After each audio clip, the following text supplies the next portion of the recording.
네, 청파랑 유튜브 채널 독자님 안녕하세요. 이제 추운 가을에 바람이 부는 계절이 다가왔습니다. 오늘 10월인데요. 10월 26일 날이 어떤 날인지 여러분들 혹시 기억하고 계신가요? 바로 안중근 의사가 이토 히로부미를 사살한 위거 기념일입니다. 그날이 오면 저희 한국인들은 안중근 의사를 기념하면서 좀 어떤 일을 해보면 좋을까라는 이제 질문을 드리고 싶은데, 뭐 안중근 의사가 그 이토 히로부미를 저격하고 나서 외쳤던 코리아 우라를 외쳐본다든지, 아니면 의거 전에 읊었던 장부가를 한번 읽어볼까, 이런 뭐 생각이 드는데요. 어떤 활동을 해보면 좀 좋을까요? 이제 그런 퍼포먼스적인 것들도 많이 하는 걸 봤습니다. 뭐 옛날에는 뭐 손도장 찍기, 그거 한거 보셨잖아요. 수없이 많은 손도장을 찍어가지고 그것을 뭐 여러 가지 하는 거 다 하면 좋죠. 그런데 안중근 의사께서 그때 당시 돌아가시기 전에 간수 지바도시지의 질문을 받고 그 안중근 의사님께서 지바도시지한테 해준 말이 있어요. 간수로 안중근 의사를 계속해서 감시하는 최고 책임 헌병 간수였는데 끝까지 간수했던 사람이에요. 그 사람이 질문을 중에 마지막 질문이 있어요. 마지막 질문에 대답하면서 하면서 그분이 정말로 자기는 일본 사람으로서 한국 국민과 한국 나라와 당신에게 사과하고 싶다고 그렇게 말을 해요. 안중근 의사가 아니다. 이건 개인의 문제가 아니다. 그리고 역사의 흐름은 개인의 일로 바꾸기가 어렵다. 그 다음에 내가 이토를 적용한 것은 이토의 정책을 적용한 것이기 때문에 그 정책이 내가 이토를 적용했다고 해서 당장 바뀐다고 보지 않는다. 이런 정도로 아는 사람은 역사인식을 잘 갖고 있었어요. 그러면서 하신 말씀이 내가 이 한 행동이 오늘날 어떻게 지금 당장 뭐를 바꿀 수는 없지만 지금 굉장히 그 일본의 그 강력한 압제에 위축되어 있는 우리 민족, 우리 백성들이 이 어떤 독립심과 애국심에 어떤 전환점을 갖는 어떤 계기가 됐으면 좋겠다. 그리고 지금 당장 그 많은 사람이 그렇게 못하더라도 내 후대의 젊은이들이 틀림없이 나의 이 의거를 계기로 그런 애국심과 평화정신을 생각하고 이어가는 그런 후대들이 많이 나올 거라고 나는 확실히 믿는다. 이런 말을 해요. 그게 돌아가시기 하루 전이에요. 그런 말씀을 하셨기 때문에 내 생각에는 이런 기회에 더 많은 퍼포먼스도 하고 하지만 좀 더 의미 있고 뜻 있는 그런 소모임들이나 그런 모임들이 많이 돼서 진정으로 안의사님의 깊은 내용을 느끼고 깨달아서 자기도 오늘에 사는 지혜로 삼고 미래를 대비하는 어떤 그런 우리 민족들이 되는 그런 것이 됐으면 좋겠다는 생각이 있는데 그게 좀 포괄적이지만 그런 좀 큰 바람을 가져봅니다. 그래서 저희가 오늘 스토리 안중근이라고 하는 청파랑의 책을 가지고 북토크 촬영을 하게 되었습니다. 이 책은 이제 3년 전의 책인데요. 여순순국 선열 기념재단이 작성한 책입니다. 그리고 오늘 모신 분은 그 기념재단의 상임이사를 맡고 계신 박귀연 상임이사님입니다. 자기소개 간단하게 부탁드리겠습니다. 그래요? 저는 여순순국선열 기념재단 네. 국가보훈부의 공익법인으로 등록되어 있는 재단법인의 상임이사를 맡고 있는 박귀연입니다. 여순순국선열 기념재단은 1993년 11월 11일 날 등록된 정부 공익법인입니다. 10월 26일이 안중근 의사 의거 기념일인데 10월 26일에 한국에 있는 종합일간지 세계일보사라고 있습니다. 그 네. 세계일보사에서 안중근 의사에 대해서 좀 더 전체적인 그 스크린을 하겠다고 하는 기획을 하게 됩니다. 취재 기획을 해서 1년짜리 취재 기획서를 만들어 가지고 검토하면서 안중근 의사 관련 그 지역들을 기획 취재하겠다고 하는 그런 취재까지 다 포함되어 있었기 때문에 그 전에 이제 사전 방문을 했는데 안중근 의사께서 돌아가신 순국하신 현장인 여순 감옥을 가서 보시고 당시 사장이 돌아가신 박보희 선생님 그분께서 거기를 가보시고 너무너무 감동을 받으셨어요. 세계일보를 창설하신 문선명 총재께 보고해가지고 안중근 의사를 전폭적으로 다시 처음부터 끝까지 전부 기획 취재해가지고 국민에게 알리는 그런 캠페인을 하겠다 해가지고 승인이 돼서 세계일보사가 1991년 11월부터 캠페인을 하게 됐는데 1년 동안 기획 취재를 하면서 생각한 게 뭐냐면은 안중근 의사는 아직까지 유해를 못 찾았습니다. 네. 그리고 문헌상으로 나와 있는 것 자체만 보면은 안중근 의사는 여순 감옥에서 교수형 당해가지고 그 여순 감옥 공동묘지에 묻었다. 이렇게만 나와 있어요. 아주 그 말하자면 추상적인 그런 표현만 되어 있어요. 그것만 그때 당시 신문 기사에 나와 있어요.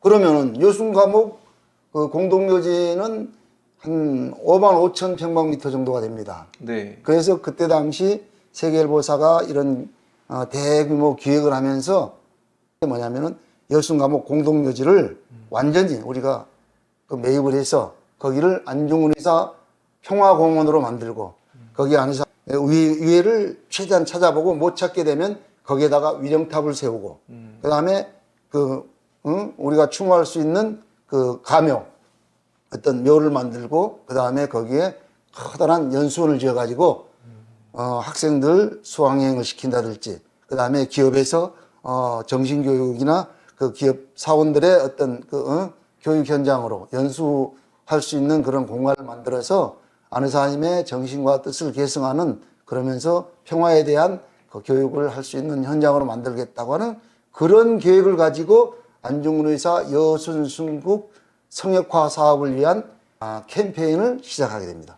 네. 그러면 그 전에는 그런 일들을 하는 단체나 조직이 없었던 건가요? 없는 게 아니고 네. 그 전까지는 남산에 안중근 의사 숙모회가 있었습니다. 예. 그런 건 어느 그 애국지사나 다 하나씩 갖고 있는데 우리나라 그 법령으로 한 애국지사에 대해서 한 단체만 법적으로 승인하게 되어 있습니다. 정부에서 승인된 법적 그 단체 이외에는 나머지는 전부 그냥 임의단체라고 보시면 됩니다. 예를 들면 안중근 의사 숙모회가 있습니다. 그것은 1976년에 설립된 우리나라 공식적인 안중근 의사 숙모단체 유일한. 그런데 안중근 의사 숙모회보다 더 잘 알려진 게 안중근 의사 기념사업회입니다. 이것은 이제 천주교 정의구현 사재단이라고 하는 그 함세웅 신부를 중심으로 한 신부님들이 주축이 돼가지고 만든 안중근 의사 기념사업회 임의단체입니다. 네네. 그런데 거기서 활동을 많이 하고 그 다음에 거기에서 계속 법적 등록을 하려고 하다가 안 되니까 그런데도 거기서 활동을 많이 하니까 오히려 안중근 의사 숙모회보다 기념사업회가 더 많이 알려진 같이 활동하고 같이 힘을 모아주는 게 그 애국지사의 뜻과 정신을 선양하는 데 도움이 된다 이런 점을 먼저 좀 말씀을 드리겠습니다. 세계일보사가 1992년 11월 달부터 1년 동안 안중근 의사의 관련 기사를 하루에 하나씩은 꼭 내보내면서 그 국민성금 모금운동에 참여한 사람들 명단을 같이 게재하고 해가지고 1년 동안 그렇게 해서 사실 그때 당시 모금운동에 참여한 개인과 단체가 기록된 이름은 42만 건 정도 됩니다. 개인 이름으로 성금한 사람, 단체 이름으로 성금한 사람 이런 적지 않죠. 네. 그리고 그때 당시 지금의 화폐로는 환산이 어렵겠습니다만 그때 당시 약 17억 원 정도의 모금이 이루어졌어요. 그 모금한 성금을 가지고 지금 말한 아까 재단법인의 요건이 뭐라 그랬죠? 목적 사업이 있고 자금을 가지고 있어야만이 정부가 심사해서 승인하는 게 재단법인이라고 그랬죠. 그러면 그래서 여순순국선열 기념재단이라고 하는 이름을 정하고 그 법적인 그 회사를 만들려고 하는데 이게 이제 설립 목적이 안중근 의사께서 옥중 생활을 하고 순국하신 중국 여순 지역에 안중근 의사의 관련 유물 유적을 발굴하고 보존하고 그것들을 개발시켜서 어떤 안중근 의사의 선양 사업이나 정신교육의 현장으로 쓰겠다고 하는 그런 목적을 가지고 재단 법인을 설립한다고 그러니까 네네. 그래서 이 여순순국선열 기념재단을 만드는데 너무너무 어려웠어요. 왜냐하면 이미 안중근 의사 숙모회가 십몇 년 전에 설립돼 가지고 쭉 전통적으로 기념관도 가지고 있고 남산에 잘 유지가 되고 있어요. 그러니까 절대로 제2의 어떤 법적 단체가 탄생할 수 없어요. 그래서 저희는 유일하게 협상을 하고 정부의 자문을 받아서 오직 여순 순국선열 기념재단은 중국 여순 지역에서만 그 안중근 의사 관련 유물 유적을 발굴 보존하고 그 다음에 거기에서 그 어떤 선양 활동을 하는 한정된 더군다나 국외에서만 하는 그런 걸로 해서 승인을 요청하는데도 굉장히 어려움이 있고 우리나라 초대 문교부 장관을 했던 안호상 박사 독일에서 박사학위를 받았는데 나이 드신 분들은 그분을 다 압니다. 초대 문교부 장관을 했던 분이고 옛날에 김영삼 대통령 때 그분이 또 이제 한 분의 이사였고 또 한 분의 이사는 우리 세계일보 사장을 했던 돌아가신 박보희 선생. 그 다음에 그때 당시 편집인을 맡고 있던 손대호 박사라고 그분이 또 이사였고 제가 네. 그래서 초대 사무국장을 맡은 게 1993년 11월 11일인데 그게 지금까지 온 겁니다. 내가 지금까지 한국에서 대련 가는 비행기가 하루에 한 3번 정도 있어요, 지금. 3번, 4번 정도 있는데, 근데 그때 당시 여순 지역은 미개방 지역이야. 외국인 못 들어가. 그 박보희 돌아가신 사장께서 그 공동묘지를 계약을 하고 왔잖아요. 그거 계약해줬다고 중국 당서위가 자천당했어요. 미개방 지역에 외국인이 들어올 수도 없는데, 외국인한테 땅을 팔아. 여순 그 미개방 지역에. 그래가지고 그 당서기 넘버원이 좌천당했어요. 이 중국이 무서운 나라입니다. 중국 여순 가보셨으니까 알겠지만 겨울에는 어마어마하게 춥습니다. 그 감옥 안에서 쓴 붓글씨가 오늘날 안중근 의사가 남긴 200편 정도 되는 유목입니다. 유목. 근데 그 중에 36개가 국보로 지정됐어요. 지금 개인 어떤 작품이 국보로 지정된 아마 가장 많은 숫자를 갖고 계신 게 안중근 의사일 수 있을 거예요. 현장에 가 있으면서 중국 사람들한테도 듣고 또 거기에 관계된 사람들한테 자꾸 이것저것 들으면서 이게 내가 이제 점점 안중근에 대해서 심취해가고 지금은 말이에요. 안중근 의사에 대해서 잘 모르는 부분들이 일반 우리 국민들이 모르는 게 너무 아는 사람에 대해서 강구하는 게 많기 때문에 그게 안타까운 마음이 또 커. 저는 기자 출신이니까 좀 팩트를 가지고 객관적인 얘기를 좀 하겠습니다. 네. 여순재단은 원래 설립 목적이 중국에서의 안중근 의사 관련 유물이나 유적 이런 것들을 발굴하고 보존하고 그것을 잘 교제화해서 선양 활동을 하는 그런 활동을 하고 싶다고 하는 것이 기념재단의 목적이거든요. 설립 목적. 네. 그 설립 목적에 충실하기 위해서 여순을 500~600번 이상 왔다 갔다 하면서 한 번 가면 보통 일주일 정도 이상 있는데 그 날짜가 얼마예요? 그러니까 상당히 많은 시간을 저도 거기다가 투자하면서 지금 말씀할 수 있는 이런 내용들이 이렇게 체득된 거예요. 처음에는 잘 별로 관심이 없었다니까요. 예. 그랬는데 왔다 갔다 하면서 첫째 보니까 안중근 의사의 유물은 별로 없어요. 유물은 유적이 있어요. 여순 감옥, 옥중 생활 3개월 정도. 그 다음에 법정 수행을 했던 법원. 추상적으로 말했지만 교수형 시켜서 감옥 공동묘지에 묻었다고 하는 감옥 공동묘지. 이것도 안중근 의사 관련 유적이 될 수 있거든요. 네. 그 다음에 그때 감옥에 가면은 복도가 쭉 있는데 지금 서대문 연구소하고 구조가 비슷해요. 네. 복도에다가 조그만 나무 왁구를 만들어서 안 의사님 그 사진 조그맣게 넣고 거기다가 장부가 쓰고 그래갖고 간단하게 써서 사절지 크기 정도 네. 그거밖에 없었어요. 그런데 거기에 이제 계속 다니면서 협상하고 참 그분들 한국에 오셔가지고 제가 정말 많이 모시고 다니면서 답사시키고 독립기념관이고 뭐 안 간 데 없이 다 답사하면서 그 당시 그 중국 정부에 공을 들였 관계로 그분들이 상당히 말을 잘 들어주고 해가지고 안 의사님 독립 공간을 만들라고 독립 전시관도 만들고 사진 찍은 자리 그 안 의사님의 유적들을 전부 한국 사람들이 가면 알아볼 수 있도록 동판을 만들었다고 했는데 그때 당시 중국은 동판을 부식하는 기술이 없었어요.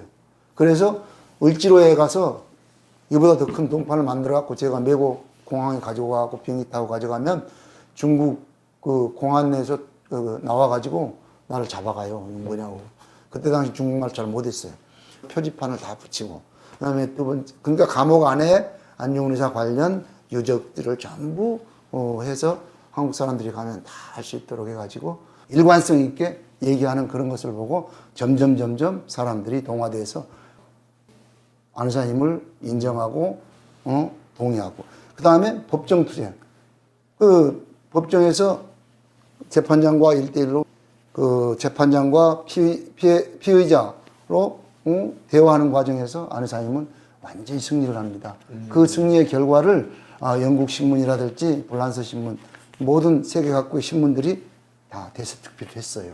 그런 점에서 보면 안 의사님은 첫 번째는 옥중에서 모든 사람들을 감동 감화시켜서 적을 친구로 만들고 뒤에는 추종자로 만드는 그러한 입장에서 보면은 옥중 승리 인간으로서 그만하면 승리한 거죠. 네. 옥중 승리 법정에서 재판장과 1대1로 해서 세계 언론의 평가를 받았어요. 영국입니다. 대영 제국. 대영 제국의 더 그래픽이라고 하는 찰스 모리모 기자는 그 6차 공판이 있는데 그걸 다 와서 직접 보고 계속 스케치하고 계속 정리해서 마지막에 논평을 썼는데 마지막 날에는 그 신문 양면을 타 전부 안 의사 기사를 썼어요. 그리고 사진도 여러 갖다 넣고 마지막에 세계적인 재판의 승리자는 청년 안중근이다. 그는 영웅의 월기관을 쓰고 법정을 나섰다. 반면 일본 제국주의의 기관차 역할을 했던 상징적 인물 이토 히로부미는 그의 입술을 통해서 파렴치한 독재자로 전락하고 말았다. 이런 평가를 내렸어요. 그러니까 안 의사님은 법정 승리 확실히 했잖아요. 그런데 나는 거기에다 더 큰 의미를 붙이는 것은 당시 1907년에 고종 황제가 해외에 밀사를 이미 일본은 그걸 알고 해외에서 밀사 활동을 못하게 해요. 고종 황제가 해외에서 하고 싶은 얘기가 뭐겠어요? 일본 통치받기 싫다. 우리는 확고한 자주 독립 의지가 있다. 그리고 일본이 우리나라에서 무슨 죄를 잘못하고 있다. 이런 것을 세계에 알리고 싶은데 이미 1905년 을사늑약을 통해서 외교권이 박탈되고 외교권을 일본이 행사하기 때문에 우리는 그런 국제회의에 나갈 수도 없어요. 그러니까 이 답답한 심정을 아무한테도 말 못하는데 그때 당시 러시아가 세계 만국평화회를 주관했는데 니콜라이 황제가 그 고종 황제한테다가 그런 소스를 줘요. 그래가지고 그 밀사를 보내고 세계 만방에 열연화시키려고 했는데 무산됐잖아요. 그렇죠. 그리고 무산된 내용을 안 의사가 법정 투쟁을 통해서 세계 언론에 다 공평. 그렇게 해서 고종 황제의 한을 해원하고 네. 우리 한국민들이 말 못했던 세계 앞에 좀 일본을 완전히 까발리고 싶은 그러한 내용들을 완벽하게 세계 언론에 대서특필하게 만들었어요. 쓰고 싶다고 홍보한다고 써지지 않잖아요. 근데 이것은 이등박만이라는 세계적인 인물이 저격당하고 그 인물을 저격한 사람의 재판이기 때문에 이게 언론들 불러도 안 오는데 스스로 다 언론들, 제국주의 언론들이 와가지고 보고 다 써준 거잖아요. 그래서 나는 헤이그 만국평화회의에 실패한 외교를 안중근 의사가 법정 투쟁을 통해서 완전 승리했고, 그 다음에 그것이 고종 황제가 그때 당시 그 사건으로 폐위됐잖아요. 고종 황제가 얼마나 억울하겠어요. 그 억울함도 해원되고, 황민이 바라는 일도 성취한 대단한 승리라고 생각해서, 네. 첫째는 하얼빈 의거가 첫 번째 승리요. 두 번째는 옥중에서 일본인들을 적을 동지로 만들고 친구로 만들었고 뒤에는 숭배할 수 있도록 만든 그런 옥중 투쟁의 승리. 세 번째는 법정 투쟁의 승리는 방금 말씀드린 그런 내용으로 3대 승리라고 명명하고 싶다고 하는 말씀을 드린 것입니다. 네, 그러면 이사님 말씀을 정리해 보면 첫 번째 승리는 하얼빈 전투에서의 승리고 두 번째는 옥중에서의 승리, 세 번째는 이제 법정에서의 승리가 되겠네요. 사실 좀 이해가 잘 안 될 수 있거든요. 네. 왜냐면 한국 사람이 이토 히로부미를 저격해서 죽였는데 그 이토 히로부미가 일본에서는 또 굉장히 이제 존경받는 사람 중에 한 사람이었잖아요. 그런데 이제 그런 사람을 죽인 안중근 의사를 일본 사람들이 존경했다고 하는 것이 사실은 좀 납득이 잘 안 되기도 하고 하는데 그런 일이 어떻게 생길 수 있었을까요? 그럼 뭐 일본 사람들이 다 존경한 건 아니죠. 네. 그렇지만 안중근 의사를 접한 사람들은 대부분이 다 안의사님을 존경했습니다. 초기에는 안의사님을 얼마나 적개시했는지 몰라요. 대표적인 분이 이제 아까 그 지바도시찌라고 하는 일본 헌병 상병이었는데 그 사람은 말이에요. 철저한 제국주의 군인이었어요. 그래갖고 대일본 제국이 아시아를 넘어서 세계를 제패하고 세계 대제국의 군인이 되는 게 자기의 꿈이었어요. 그런 정도로 그 사람은 제국주의 정신이 쫓아난 군인이었거든요. 그래서 제국주의의 아주 핵심 기관차 같은 이등방문에 대해서 굉장히 말하자면은 존경과 믿음을 갖고 있는 사람인데 그를 죽인 죄인을 자기가 한다고 자기가 자청해서 안중근 의사를 감시하고 그 사람이 처음에는 안 의사를 그냥 죽일 듯이 감시하고 억압했어요. 그런데 점점 시간이 흐르면서 다른 사람들을 대하는 이런 것들을 보면서 점점 인간적인 면을 느끼는데 독방에 있으니까 둘이 얘기할 시간도 들어 있었나 봐요. 네네. 그런데 지바도시찌의 그 사정 얘기를 하고 그 다음에 안 의사님이 그것에 대해서 상담해주는 형식의 얘기도 있었어요. 거기에서 지바도시찌가 굉장히 공감을 하고 인간적인 면을 느끼면서 굉장히 친밀감을 느껴요. 안 의사님께. 그리고 안 의사님에 대해서 친구의 마음에서 점점 더 그 약간 존경하는 마음이 생기다가 그 사람이 마지막에는 그 글을 하나 그 사람도 받기를 원해요. 안 의사님은 내가 써주고 싶어서 써준 글이 하나도 없어요. 전부 받고 싶어서. 비단을 가지고 와서 네. 부탁을 받고 청탁을 받고 써준 글이에요. 그 다음에 글을 받는 사람 각자에게 그 사람에게 맞는 고사성어나 될지 경구, 사서삼경이나 그 대학 논어 중용에 나오는 그 좋은 말들과 그 사람 내용과 해가지고 말하자면 편집을 해서 글을 써준 그런 정말로 일반인이 할 수 없는 대단한 대문장가요. 전부 통달하니까 그 문장이 그때그때 나오지 그걸 찾아갖고 했겠어요. 그런 정도로 안 의사님은 굉장히 박학다식한 것을 지바도시찌는 다 보고 아는 거야. 그래서 그분이 마지막에 자기도 부탁을 했는데 당신 거 쓸 시간이 없으니까 다음에 기회가 있으면 써주겠다고 했는데 써준 게 미국 헌신 군인본분이에요. 그 글을 받고 이 사람이 너무 감동하고 그 글을 주면서 설명을 하는 거야. 당신이 사과할 필요가 없다. 당신은 대국 군인이니까 당연히 내가 제국주의 수괴를 쐈는데 감시하는 게 군인의 본분인데 뭐가 잘못이냐. 당신은 당신의 본분에 일을 했고 나는 대한민국 참모총장으로서 적장을 주셨으니까 나도 내 본분을 다했다. 이거 너무너무 평범한 것 같지만 너무너무 위대한 글이잖아. 그 양반은 그 길로 안 의사님 그 순국하고 나서 사직하고 국내로 돌아가서 그 유목하고 사진 걸어놓고 매일 상식을 올렸어요. 그러니까 그분 지바도시찌라는 분이 안중근에 대한 적대감이 컸을수록 더 존경하는 그런 충격적인 마음도 컸었겠네요. 그런 건지 모르지만 아무튼 네. 지바도시찌는 평생 동안 안 의사님을 시봉하다가 대림사라고 하는 절이 자기 가족묘예요. 거기에 안 의사님도 같이 모셔서 자기하고 똑같이 그렇게 시봉을 해달라고 부탁을 하는데 지바도시찌는 후손이 없어요. 그 지바도시찌의 가족에 대해서도 좀 설명을 하고 싶은데 그 조카가 뒤에 이제 그 유지를 받는데 그 조카가 뒤에 동경 변호사협회 회장까지 하신 분이에요. 네네. 그런 분도 그분이 뒤에 안 의사님 일본 안중근 연구회를 회장을 한 정도예요. 그러니까 그건 뭐 존경받았다고 볼 수 있죠.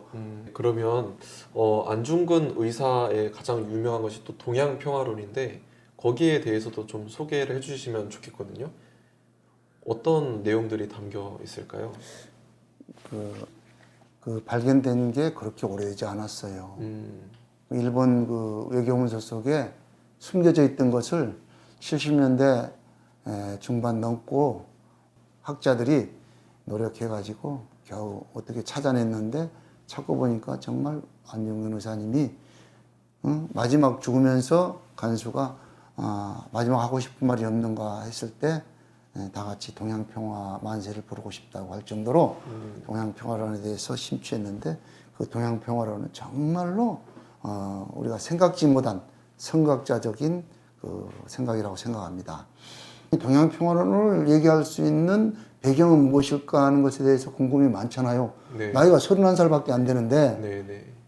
그런데 학자들은 그 구체적인 단서를 못 찾았어요. 칸트의 그 영구 평화론. 영구 평화론 같은 것에 영향을 받아서 썼다고 하는 그런 것을 주장하는 학자들도 있거든요.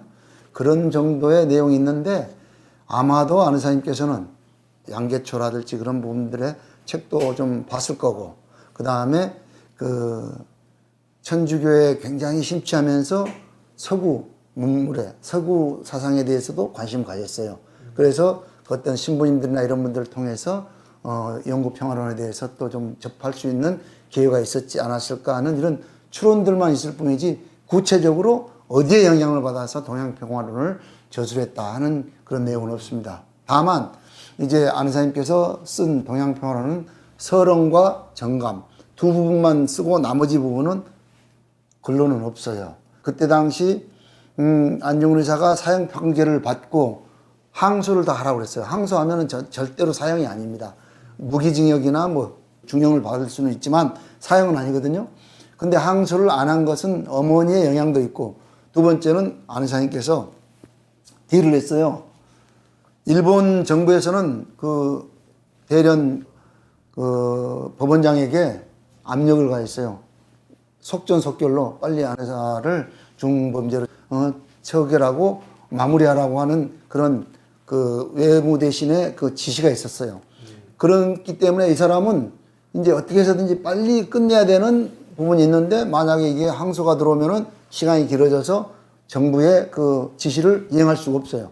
이 사람은, 법원장은 그런 미션이 있고, 안 의사님 나름대로 어머니께서 의로운 일을 했으니까 죽는 게 옳다, 죽는 게 영원히 사는 것이다, 이런 어머니의 말씀도 있었지만 나름대로 이미 자기는 죽음을 각오한 분이기 때문에 나는 뭔가 뜻 있는 그 일을 하겠다고 하는 생각을 갖고 한 것이 동양평화론 저술이에요. 자서전을 탈고하고 이제 3월 26일이니까 한 달도 안 남았잖아요. 한 달도 안 남은 기간에 그 법원장하고 딜을 해서 내가 항소를 하지 않은 대신에 동양평화론을 탈고할 때까지 시간을 달라고 그래요. 그래서 시간을 달라고 그래가지고 그것이 동의가 돼가지고 했는데 이행이 안 되니까 법원장이 당신이 쓰려고 하는 동양평화론의 내용을 구술로 말로 하면은 그것을 기록으로 남겨주겠다고 그래요. 법원장이. 그래서 후의 부분, 동양평화론의 구체적인 부분은 구술에 의해서 기록으로 옆에 있는 서기가 적어서 남겨진 글이기 때문에 일본말로 다 기록이 되어 있는 거예요. 그래서 동양평화론이 세상에 알려지게 된 겁니다. 또 안중근 의사의 유해에 대한 이야기도 있더라고요. 네. 그러니까 안중근 의사가 여순 감옥에서 이제 순직을 하셨는데 그 유해를 아직 못 찾았다고 들었습니다. 혹시 그 부분에 대해서 또 유해를 찾기 위한 활동도 하신 걸로 알고 있는데 지금 좀 어떤 상황일까요? 안 의사님 유해 얘기만 나오면 정말 고개를 들 수 없는 안타까운 마음입니다. 안 의사님은 정말로 우리 민족이 참 잘 받들고 나가야 할 민족 정기의 표상이신데, 그런 그 분의 유해를 우리가 아직까지 찾지 못한 것에 대해서는 정말 죄인된 그런 입장입니다. 그런데 제가 말씀드린 대로 1991년부터 참 돌아가는 그런 길도 가서 중국 순국하신 현장을 여러 번 다니고 밟고 답사하면서 느끼고, 그들이 기록으로 남긴 감옥 공동묘지에 묻었다고 하는 그 감옥 전체를 매입하는 작업까지 진행했다가 그다음에 돌려준 그런 사례도 있습니다. 그렇게 찾았지만 안 의사님의 유해는 지금도 사실은 묘연합니다. 근데 원칙적인 것은 일본 사람들은 굉장히 기록을 중시한 민족입니다. 그래서 안 의사님 유해에 대한 부분도 분명히 어딘가에 기록이 있을 거라고 보고 그 기록을 공개해 주는 것이 가장 첫 번째 일이고, 그 기록에 의해서 유해를 하나하나 찾아 나가는 게 그 순서인데, 그런 단서가 북한에서 1978년 김일성 주석이 사람을 보내서 유해를 찾아봤지만 결국 못 찾고 찾을 수 있는 뭐 어떤 아무런 소득도 없이 돌아갔고, 두 번째는 우리가 한 10여 년 전에 중국 정부의 승인을 받아서 남북한이 공동으로 유해 발굴 작업을 중국 여순에서 했어요. 그래서 그때 당시 북한에서 한 6, 7명 대표가 오고 남한에서도 7명 대표가 갔는데 정부 대표하고 민간 대표로는 그때 저도 참여를 했습니다. 남북한 공동 회의도 하고 공동으로 유해 발굴 작업을 했지만 아무런 소득 없이 유해 발굴이 끝난 그런 전례가 있습니다. 현재도 많은 학자들이나 관심 있는 참 매니아들이 안해사님 유해 발굴을 위해서 동분서주하면서 어떤 증거나 기록을 찾고 있습니다. 아마 기록이 나오는 대로 계속 진행이 되겠고, 정부에서도 국가안보본부에서도 가장 큰 목표를 안중근사 유해 발굴에 두고 있는데 아직은 구체적인 단서가 없고 구체적으로 진행된 내용이 없어서 산발적으로 각계에서 노력하고 있다고 하는 정도밖에 드릴 말씀이 없는 것 같습니다. 죄송합니다. 네, 한민족으로서 사실 저희 민족을 위한 그런 역사적인 일을 하셨던 분의 유해를 찾는 것은 굉장히 중요한 일일 텐데 아직 잘 찾지 못하고 있다는 말씀에 안타까운 마음을 갖게 되는 것 같고, 국민 한 사람 한 사람이 같이 관심을 갖고 있어야 하는 부분이라고 생각이 드는 것 같습니다. 네, 다음으로 넘어가서 동양 평화론을 외쳤던 안중근이 현재 대한민국에 나타나서 지금의 모습을 본다면 어떤 마음을 가질지에 대해서도 한번 생각을 해보면 좋을 것 같거든요. 이제 남한과 북한이 분단된 그런 부분에 대해서도 어떤 심정이 있으실 거라고 생각이 드는데 혹시 어떻게 보실까요? 제가 객관적인 입장에서 안사님이 어떻게 생각하실까 이런 것은 가정법이기 때문에 큰 의미가 없습니다. 다만 안사님께서 지금을 보신다면 저는 자랑스럽다는 것을 먼저 생각할 것 같아요. 그 암울한 시기에 안사님께서 계실 때는 합방이 되지 않았기 때문에 국권 상실의 위기 때죠. 너무 자랑스럽죠. 세계 10대 강국의 나라로 발전한 이것을 보면서 안사님 얼마나 기쁘시겠어요. 정말로 당신이 이 쾌거를 일으킨 그것에 대해서 자부심을 갖고 막 독립된 이 조그만 국가가 세계 열강들과 모든 면에서 어깨를 겨루면서 민족적 자긍심과 국위를 떨치는 이런 상황을 보면서 굉장히 흐뭇해하고 참 춤을 추시면서도 한편으로는 남과 북이 분단된 이런 상황을 보면서는 굉장히 안타까움을 갖고 묘책이 없을까 고민하시면서 묘책이 있으면 아마 우리 누군가에게 그 현몽이라도 해서 아마 지도하고 싶은 그런 마음으로 계시지 않을까 이런 생각을 해봅니다. 네, 좀 어려운 질문이었던 것 같은데 그래도 네. 답변해 주셔서 감사합니다. 안중근 의사로부터 정말 배울 점들이 사실 많다고 생각이 들거든요. 네. 여러 가지 참 배울 점들이 많겠지만 그 중에서도 좀 어떤 것들을 현대를 살아가는 배우면 좋을지 배울 점에 대해서도 한 말씀 해주시면 감사드리겠습니다.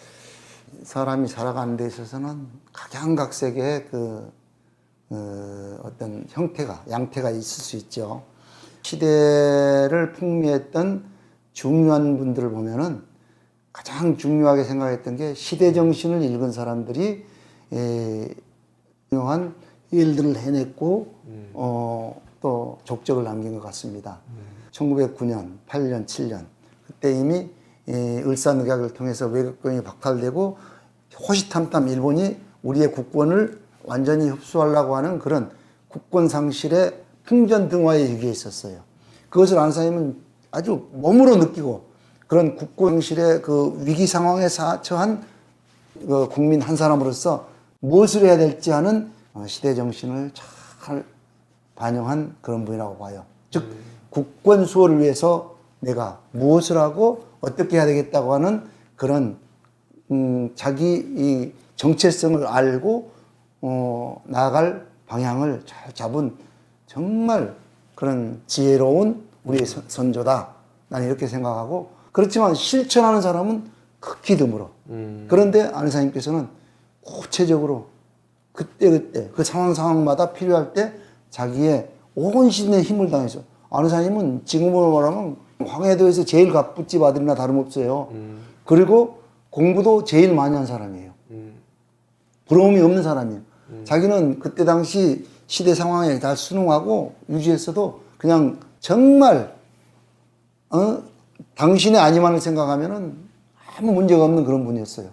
그런데도 그런 걸 다 포기하고 고난의 길인 줄 알면서 극한 길인 줄 알면서 본인이 시대 정신을 읽고 나아갈 방향을 정한 그 내용을 그때 상황에 맞게 전부 실제로 행동을 했어요. 그래서 안의사님이 한 일이 많아요. 국제보상운동이랄지 교육운동이라든지 뭐 여러 가지 운동들을 했던 것은 우리나라는 지금 이걸 해야만이 국권수호를 위해서 필요하다고 생각하면 그때그때 행동으로 다 실천하신 분이고 결국에는 목숨까지 국권수호를 위해서 바치면서 평화에 대한 구체적인 좌표를 만들어 놓고 본인의 목숨을 던졌던 그런 분이기 때문에 오늘날 우리가 살면서 시대정신을 생각하면서 살아요. 내가 아는 주변의 큰 인물들은 대부분 시대정신의 중요한 화두를 선점을 해요. 예를 들면 지금 통일이 가장 우리 민족이 분단 상황에서는 통일이 가장 시대정신을 대표하는 용어가 되는데 그걸 선점한 분들이 우리 리더들로서 존경을 받습니다.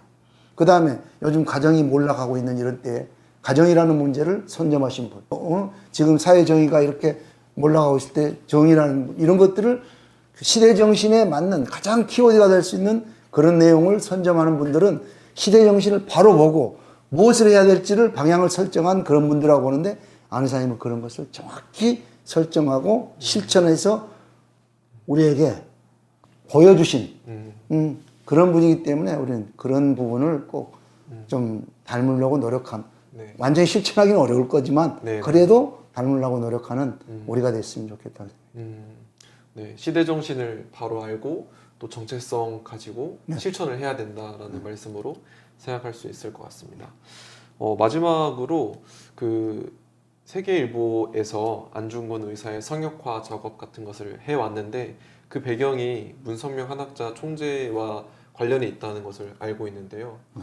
문선명 한학자 총재가 바라봤던 안중근이나 그 둘의 관계에 대해서도 간단하게 말씀해 주시면 좋을 것 같습니다. 특별히 제가 그분들을 가까이서 접한 적이 없고 저는 이제 신문사에서 있었기 때문에 우리 신문사를 창설하신 그 사주로서 존경하고 참 많은 그분이 하시는 일들에 대해서 관심을 갖고 봤는데 어느 그 기록에서 보니까 그 개인으로 보지 않고 선미사적인 역사를 이끌어오는 중요한 그 역사 속에 한 그 중요한 인물로 그렇게 평가하는 것 같고 안중근 의사의 동양평화론에 대해서 그분이 보신 것 같아요. 그렇게 해서 동양평화론에 대한 그 어떤 그 공감을 갖고 그런 부분들을 안 의사가 다 못했던 부분들을 당신이 평화를 이루겠다고 하는 그런 뜻을 가진 분이 아닌가. 그래서 당신이 만든 세계일보사라는 신문을 통해서 기금을 조성해서 안중근 의사의 평화정신을 선양할 수 있는 안중근 평화공 그런 것까지도 구상을 하고 이런 생각을 해봅니다. 감사합니다. 그러면 이제 마지막으로 오늘 청파랑 유튜브 채널을 시청해주신 시청자분들께 하고 싶은 말씀이 있다면 부탁드리겠습니다.